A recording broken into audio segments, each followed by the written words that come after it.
Hello everyone! At the time of posting this, it's FNAF's 9th anniversary.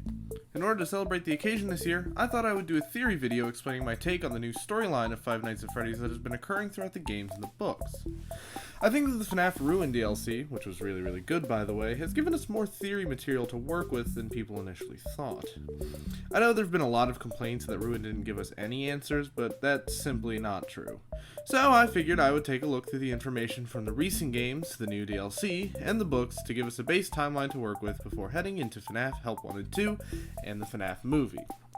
As far as how I'll be formatting this video, for the most part I will simply be telling the story as I see it. However, if I give a bold take or outlandish opinion, I'll stop the narrative for a brief moment to provide the evidence that I believe backs up my claim. So without further ado, this is the FNAF Mimic Saga Explained.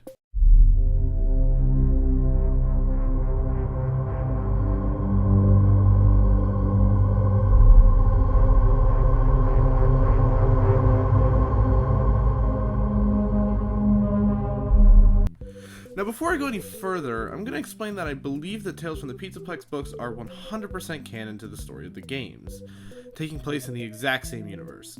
The evidence for this is abundant, and honestly, I'm surprised and kind of disappointed that the theorist community is still trying to peddle the idea of these books just being parallels to the games. Let's go over the evidence. Number 1. The Bobby Dots and the Bobby Dots conclusion give us descriptions of the Pizzaplex and its attractions. The story gives descriptions for both DJ Music Man and the daycare attendant, both of which are described exactly as they appear in the games. Number 2, the story GGY tells us about a boy named Gregory who, under the control of Glitch Trap, a form of the Mimic, hacks into the Pizzaplex system and kills therapists who come too close to figuring out the truth. The events we read about in GGY are identical to the events we hear about in Patient 46's therapy CDs and Security Breach. This Gregory is not a parallel to Game Gregory. It's the exact same character doing the exact same thing. More evidence that this is the same timeline. In evidence 3, the Mimic exists in the game timeline. The confirmation of the Mimic in Ruin should be the nail in the coffin for the canonicity of Tales from the Pizzaplex, but people are still arguing about this. There's nothing in the DLC or in Security Breach or anywhere else to suggest that this is a separate game timeline Mimic. Heck, they don't even explain the origins of this thing because those origins have already been explained in the books. If these 3 points don't convince you that Tales from the Pizzaplex is in the same timeline as the games, I don't know what to say.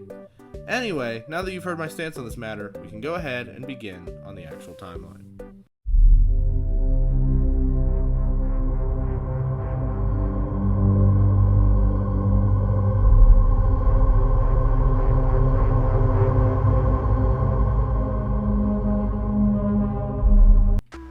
Our story begins with a man named Edwin Murray, a Fazbear Entertainment technician who's very busy with his life. Edwin has a son named David, who he struggles to keep company as Fazbear Entertainment is drowning him in work. Edwin gets an idea to make a robot that learns to mimic the actions of David, so David can have a playmate to keep him company while Edwin works on his robots. Edwin is successful in doing this and creates the Mimic, a rudimentary endoskeleton with the ability to learn and copy the actions that it sees. Initially, this technology is used for simple things, such as teaching the Mimic how to play patty cake or color. Everything is going perfectly fine until one day, David is unfortunately killed in a car accident. Edwin is devastated after seeing the Mimic holding David's plushy tiger, and he beats the Mimic while crying and drooling. In doing this, he infects the Mimic with agony and leaves it in the old warehouse. Eventually, Fazbear Entertainment sends workers to investigate the warehouse and take Edwin's robots to use for their own purposes. The Mimic, however, now infected with agony, tears these workers apart. It continues to do this for a while until Fazbear Entertainment gets their hands on the Mimic. With it, they create an entire line of Mimic endoskeletons, made to watch animatronic performances in order to be able to copy them and minimize the need for programming the bots or manually controlling stage performances. One day, the original Mimic Endo sees something it's not supposed to see. It sees William Afton lure 5 children into the back of a Freddy Fazbear's Pizza. The Mimic has learned to kill. This event leads to the decommissioning of the Mimic line of robots, where they would not be seen again for decades. There's no real need to go over any evidence in this section. The Mimic's origin is perfectly laid out within the Tales from the Pizzaplex books. So, it's time to jump ahead into the next section.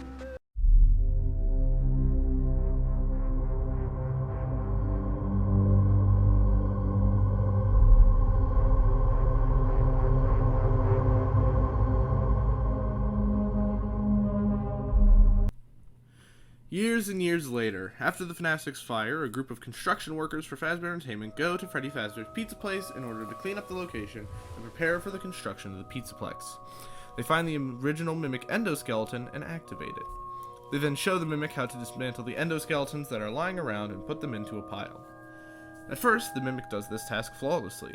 However, once it runs out of endoskeletons to dismantle, it begins tearing the construction workers apart limb from limb and placing them into a pile as well. The construction workers panic, but eventually devise a plan to lock the Mimic behind a concrete wall. The plan is a success and the Mimic is trapped there temporarily. Its programming, however, has already made its way out of the barrier. Fazbear Entertainment has also made a plan to hire a VR development company named Silver Parasol Games in order to make the Freddy Fazbear Virtual Experience, a collection of mini-games that were made in order to make light of the horrors that occurred at Freddy Fazbear's Pizza and cover up their dark and shady past. Fazbear Entertainment sends a package to Silver Parasol Games. This package contains a collection of circuit boards and spare parts that were to be scanned in the game. These chips had advanced pathfinding on them, allowing the developers to skip the development of pathing for the characters. Unfortunately, however, the package that they delivered had circuit boards in it that were installed with a specific program, Mimic 1. This is the program that the Mimic ran on, and now it was installed into the VR game. The program did what it was intended to do. It looked through the VR game and copied what it found. The VR game, of course, was filled with games that discussed Afton, the way he murdered, and his love of wearing the Spring Bonnie costume when doing so. The Mimic picked up on all these details and morphed itself into Glitchtrap, a digital manifestation of Afton and his crimes. Eventually, a woman named Vanessa is set to playtest the VR game. Glitchtrap is then able to leave the VR game and enter the real world through the chip implanted in Vanessa's head. Okay, stop right there. I know what you're thinking, that is completely absurd, but it's true. In FNAF Ruin, we get access to the Vanny Mask, a security mask given to Class 5 technicians. The mask looks the exact same as the one Vanessa wears in FNAF VR. This means that Vanessa had to have been a Fazbear Entertainment technician before being a playtester for the VR game. Ruin establishes that the technicians are given a small chip implant in order for the Helpy system to be able to interact with them in the real world, as well as the AR world. Therefore, the only way that Glitchtrap, being nothing more than a program, would be able to infect someone's mind is through the chip that's implanted into their brain. It's ridiculous, I know, but blame Steelwool for the absurdity, not me. Anyway, with Vanessa under his control, Glitchtrap orders Vanessa to find a physical body to put him in. Seeing as his original body is trapped under a concrete wall in the FNAF 6 location, thus begins...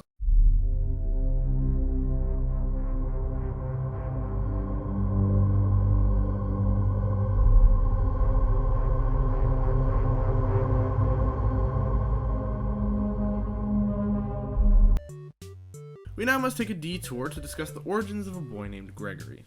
Gregory is a regular kid who loves Freddy's. One night, when he's really young, a monster roams the dark woods. Fortunately, Gregory's mother finds the monster and locks it in the basement. The mom would use a lullaby to get Gregory to sleep. The monster learns the lullaby and uses it to lure Gregory into opening the door and letting it escape. The monster is obviously the Mimic, but why am I saying that Gregory has seen it before Security Breach? Well, the story I just told comes from the Candy Cadet story in Ruin. Many people say this story is just a foreshadowing of what's about to take place at the end of the game, but I have to disagree. In order for this theory to work, we would need clear characters for the mother, the little boy, and the monster. People who believe the foreshadowing theory claim that the mother is Gregory or Vanessa and the little boy is Cassie. This doesn't make much sense to me, though. Why make the kid in the story a little boy rather than a girl if it's supposed to represent Cassie? And why would either Vanessa or Gregory be portrayed as a mother? Neither come off as particularly protective or maternal, so it doesn't make sense to me. Rather, I think this story is Gregory's first encounter with the Mimic, which is why he knows of it by the time of Security Breach and recognizes how dangerous it is. Let's take a look at the details again. There's a cabin in the dark woods. The mother leaves to go get food, only to return and for the child to be missing. That sounds familiar. Oh right, this Candy Cadet story is also an explanation for Midnight Motorist. Think about it. The house in Midnight Motorist is in the dark woods. The orange person is returning home after a long day, maybe after getting food. The animatronic footsteps in the minigame are clearly the Mimic's, and the human footsteps are Gregory's. It perfectly aligns. I know it might feel like a stretch to some, but to me, it feels like all these pieces fit together perfectly. Anywho, I imagine this encounter with the Mimic happens long after it's initially decommissioned, but before it winds up in the FNAF 6 location and sealed away. Years after that encounter, Gregory goes to the mega pizzaplex and somehow discovers that the mimic is housed there. Once he finds this out, he makes a program known as Mexis, which is built to prevent people from turning off the security nodes he set up to keep the mimic trapped in the pizzaplex. If someone were to attempt to disable the nodes, an animatronic would be sent to the technician and they would be killed. Gregory continues to go to the pizzaplex like normal until he finds himself under control of the mimic, likely through him playing the BB World arcade machine, which lets the Mimic 1 program enter his mind. The Mimic 1 program then forces Gregory to install its system into the pizzaplex through the Storyteller, a device housed in a baobab tree that controls all the attractions in the pizzaplex. The Mimic 1 program overwrites the Mexis program, changing it from only being hostile when technicians are disabling security to being hostile all the time. Okay, pause. Why do I think Gregory made Mexis, and why am I suggesting that both Mexis and the Mimic 1 programs get installed into the pizzaplex around the same time? Let me explain. So Gregory makes the most sense as to who made the Mexis because of his past experiences with the Mimic and his phenomenal programming and hacking skills, as we learned from the Patient 46 tapes. He likely used some of Glamrock Bonnie's programming to make Mexis, which is why it looks like a rabbit. I suggest that Bonnie's programming was used as it would give a reason for the huge emphasis on Glamrock Bonnie in the DLC. It would also be a good reason as to why he was destroyed in the first place. The remaining bits of Bonnie's data were likely infused into the wet floor bots, hence why deactivating them turns Bonnie completely off as well. You're ridding him of the last bit of programming he has left. As far as why I think Mexis and Mimic 1 are both in the Pizzaplex system in Security Breach, let me direct you to the story of Tiger Rock. In Tiger Rock, the Mimic 1 program takes the form of a tiger which has a bit of a split personality. At first, the Tiger Rock animatronic is friendly towards kids, helping them, complimenting them, and playing with them. By the end of the story, however, Tiger Rock is violent and rips the arms off of one of the kids. The split personality are the two programs inside it, the blue rabbit program Mexis and the green evil rabbit program Mimic 1. Would you look at the color of Tiger Rock's eyes? One blue and one green. One good and one evil. One Mexis and the other Mimic 1, or Glitch Trap. That's why I think these two programs are working against each other in the Pizzaplex system, and why Mimic 1 ultimately wins. From here, the Mimic lets go of Gregory and the events of Security Breach take place. The canon ending of Security Breach is Princess Quest, as we learned from both the comic books and Vanny's old room in ruin. Gregory frees Vanessa of the Mimic's controls, and they flee the Pizzaplex to find a safe place to hide. Now let's talk about Burntrap and the Blob, or now he's called the Tangle. I think Burntrap is likely to be Afton's actual remains within the Mimic 1 program installed into the endoskeleton he's attached to. I don't think the Mimic's body and Burntrap's body are... I don't think the Mimic's body and Burntrap's body are the same, as they simply don't look anything alike. But I don't think Burntrap is just Afton who came back again either. I think the in-between of it being Afton's body with the Mimic program makes the most sense. As far as the Blob, I think it's the spirits of everyone who is tormenting Afton in Ultimate Custom Night. Let me explain. Do you remember the voice line from Wither Bonnie in Ultimate Custom Night? What is this new prison? Is it me trapped, or is it you? Perhaps it's us both. To me, this tells us that not only Cassidy's spirit is left behind to torment William, but rather that she brought all the other spirits there as well. So, while the spirits are there mentally tormenting Afton, where are they physically? Well, they're in the Blob. Looking at the Blob, all the characters that show up in it are in Ultimate Custom Night. Bonnie, Chica, Mangle, possibly Foxy's endoskeleton, Baby, and the Puppet. The only one who doesn't show up in UCN is Funtime Freddy, though Molten Freddy does appear, which is the character the Blob most resembles. This would explain why it's hostile to both Gregory and the Mimic. It's hostile towards the Mimic because it's acting exactly like Afton did, which makes it a prime target for the Blob to attack. However, it's also hostile towards Gregory because it's a cacophony of angry, confused souls all haunting the same body. Of course it's hostile towards anything and everyone. I don't know that the Blob will show up again, although its presence in Ruin suggests that it will, but at the moment, that's my best guess for what the Blob is. If you need more evidence, comment down below if you want me to make a full video about the Blob. If I hear enough support for it, I will make a full-length explanation. Anyway, that explains most of Security Breach's story. The animatronics are hostile because they're being controlled by the Mimic. The post-it note room and the endo basement are clearly for training a Mimic program to think and act like a person. The Princess Quest ending is canon, and Vanny is unfortunately irrelevant throughout the entire story. Now it's time for the final chapter.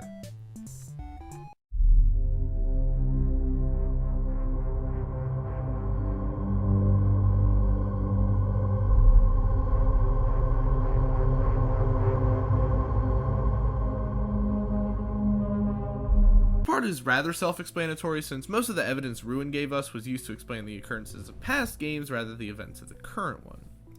Anyway, Cassie gets called by Gregory to come to the pizzaplex and rescue him from the sinkhole under Roxy Raceway. Cassie does so, disabling a large number of security nodes along the way. The animatronics in Ruin are only hostile because of Mexis. Remember that in the Princess Quest ending of Security Breach, you destroy the glitch trap virus entirely. It's not only removed from Vanessa, but from the Pizzaplex's main system as a whole. That's why Chica doesn't kill us when she jump scares us at the start of Ruin. She has no reason to hurt us because we haven't messed around with the security yet. Monty still does attack us, but I think this is likely because Monty is naturally hostile anyway. It has nothing to do with the Mimic 1 program still being in him. Anyway, Mexis attempts to stop us by using the animatronics to attack us, but it's unsuccessful. We disable the security nodes, enter the basement, disable Mexis entirely, break open the concrete wall, and free the Mimic from its prison. The Mimic then chases Cassie into an elevator where the real Gregory tells her that he can't risk being followed. He drops the elevator and Cassie falls to her unfortunate death, thus ending the most recent part of the Mimic saga. The Mimic is free, and now I don't know where the story takes us next. I guess we'll have to find out in Help Wanted 2. As to why I think the normal ending is canon, I can't imagine that they would introduce the Mimic into the games with this DLC, only to kill it with the scooper, so I don't believe the secret ending is canon. And the Brazil ending is clearly the worst ending, where Cassie goes into her fantasy world and is likely just killed by the Mimic anyways. So there we have it. That's my current theory explaining the Mimic saga, including the events of FNAF VR, Security Breach, and Ruin. I didn't bring up FNAF AR because it's honestly incredibly irrelevant to the lore. Most of the story in AR pertains to Vanessa, who ends up being a complete waste of a character anyway, so it's not worth going over.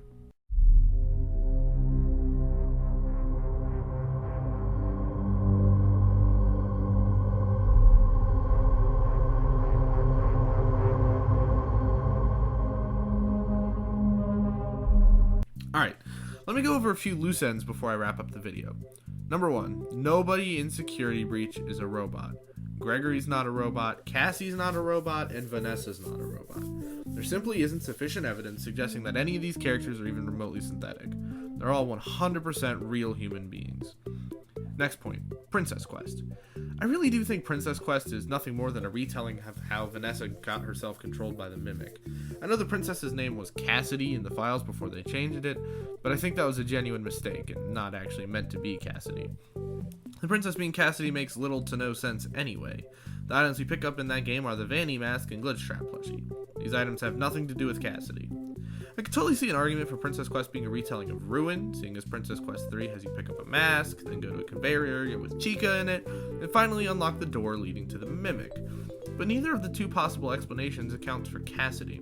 If she's anywhere, she's in the blob with the rest of the souls, not in an arcade machine. However, this brings up point 3, Charlie's influence in the Pizzaplex. I think Charlie's presence in the Pizzaplex is pretty undeniable. The wires that looks like the puppet's arms, the Nightmarion plushies scattered around the Pizzaplex watching us, and the fact that the puppet's eyes are not lit up in the blob, and the staff bots painted to look like Nightmarion are all pretty obvious hints. However, I have been seeing the suggestion of a Charlie virus going around, but that makes no sense. A virus doesn't cause plushies to randomly appear around a place or turn wires black and white. If anything, her influence is completely paranormal, akin to a poltergeist or something, not an artificial intelligence. What her presence adds to the Mimic saga, however, is currently unknown to me. I just have no idea why she's needed here, but she definitely is here. As far as Elizabeth, her presence is less definite, but she could be here. Again, Baby's eyes are also not lit up in the blob, and there is that one room with the plush babies in Ruin that's currently unexplained, so she might be here. Again, though, not an Elizabeth virus, but much more likely her spirit just screwing with things in the Pizzaplex. It's also possible that Elizabeth and or Charlie's spirits are inhabiting the wet floor bots instead of Bonnie's remaining data. hence why we hear children crying when near them? Probably not the case, but I figured I'd throw that out there. Another thing pertaining to Elizabeth is Baby's similarity to the Mimic, being able to copy voices and trick people and whatnot. Again, the similarities are there, and it's possible that Baby ran on a different kind of Mimic endo, but Baby is certainly not the Mimic we currently have now. Whatever the case may be, I'm pretty sure that Baby isn't super duper important to the Mimic saga, but with Help 1 and 2's supposed focus on sister location, I wouldn't be surprised if she turned out more important than we initially thought. I will admit the whole voice copying and eerily similar head structure between the two is very interesting. Not to mention it looks like the Mimic has parts of a Funtime endo on it. Okay, last up is the Freddy debate. Is the Freddy in Ruin our Freddy from Security Breach, or a different one? Well, I think the Freddy in Ruin is our Freddy. I mean, think about it. It would be absolutely insane and honestly ridiculous coincidence for the Freddy we see in Ruin to be flying in Phaser Blast, missing his head, chest ripped open almost exactly like we see in the base game, only to be a completely different Freddy than the one in the base game. That happened to end up in the exact same position as our Freddy in the Princess Quest ending. Two Freddys with the exact same damage in the same location is just too stupid to be possible. Rather, I think the reason Ruin Freddy has prototype written on his foot is to give a clear distinction and an answer about why our Freddy is not affected by the Mimic 1 virus. While the other animatronics likely run on Mimic endoskeletons, hence why the program easily infects them, Freddy, because he's a prototype, doesn't run on a Mimic endo and thus is not affected.